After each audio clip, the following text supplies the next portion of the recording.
পাতারে পাতারে এক দাদা ধান কাটিচ্ছে, দাদারা দেয় ও নিজের ভিউ না মানুষের ভিউ সেটা শোন।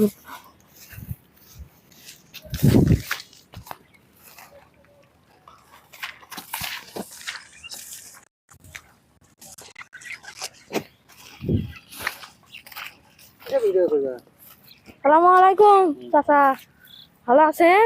আছি ভালোই। কি ভাত খাচ্ছেন? হ্যাঁ, কি দিয়ে খালি? ভাত খাইছি, গোস্ত। গোস্ত? ঈদের পরের দিন তো। তো কিসব ভিডিও করতে যায়? আমরা টিকটকে ছাড়বো এলেন ভিডিও, বুঝছি। চাচা, তাই এটা নিজের ভিউ না মানুষের ভিউ? এটা মানুষের ভিউ। মানুষের ভিউ কাটে দিচ্ছেন? কামলা তো 1000 টাকা করে। না, কত দিয়েছেন? 500 টাকা। 500? অল্পই আছে। তা চাচা ধান কাটে মানুষ ধান কাটে দিচ্ছে 700 টাকা দিন। তা চাচার জন্য লাইক সাবস্ক্রাইব করে দিন।